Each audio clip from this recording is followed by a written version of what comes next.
ঐক্যমত কমিশনে আজকে তিনটা বিষয়ে আলোচ্য সুযোগ ছিল।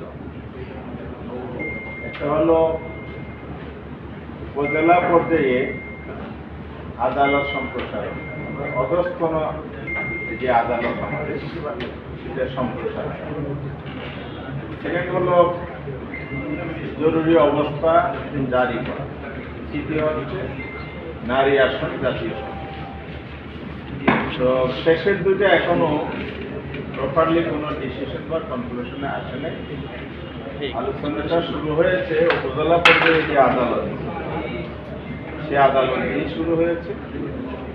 আর জরুরি অবস্থাটা আলোচনা চলমান, বিরোধী করে একটা কনক্লুশনে আসা যাবে আশা করি।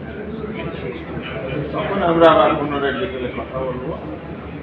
এখন শুধু একটা বিষয় কথা বলবো, সেটা হলো অধস্তন পর্যায়ে আদালতের সম্প্রসারণ। আমরা সকলে জানি রাষ্ট্রের যে তিনটি অঙ্গ আছে তার অন্যতম গুরুত্বপূর্ণ অঙ্গ হচ্ছে বিচার ব্যবস্থা বা বিচার বিভাগ। বিচার বিভাগের অনেকগুলো স্তর আছে, উচ্চ নিম্ন অধস্তন, যেভাবে অনেকগুলো ডিটেলস এখানে আদালতের বর্ণনা আছে। অধস্তন আদালতটা হচ্ছে আরেকটা গুরুত্বপূর্ণ অংশ।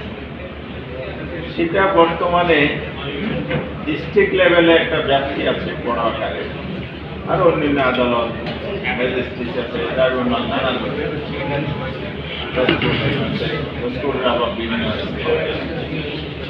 উপজেলা পর্যায়ের আদালতটা বাংলাদেশে একসময় চালু করা হয়েছে,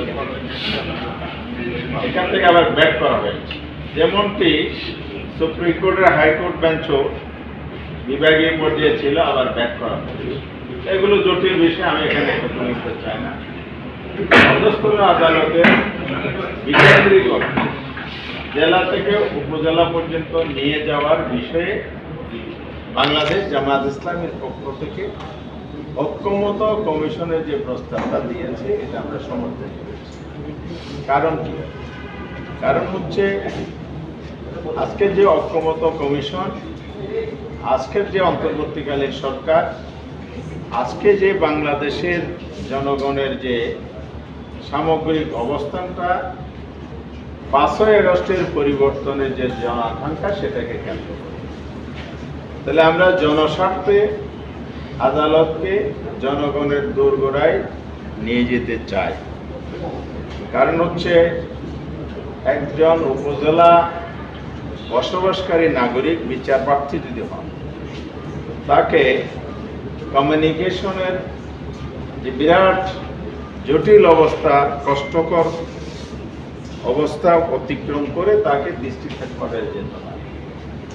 ফলে সেখানে অর্থনৈতিক একটা বিষয় আছে, তার দূরত্বের সাথে সময়, এবং সেখানে গিয়ে ডিস্ট্রিক্ট লেভেলে আইনজীবী ঠিক করে বিচার পাওয়া, এই যে মানুষের দুর্ভোগ, থাকা খাওয়া সব মিলিয়ে একটা কষ্টকর অবস্থা তার হয়। বিশেষ করে বিচার প্রার্থী যদি একটু আর্থিকভাবে সচ্ছল না হয়, তার জন্য আরো বেশি দুর্বিষহ কষ্ট এখানে চলে আসে। তো এই জন্য আমরা বলেছি যে জনগণের কষ্ট লাঘবকরণ, ন্যায় বিচার নিশ্চিত করার উদ্দেশ্যে বিচারকে সহজীকরণের জন্য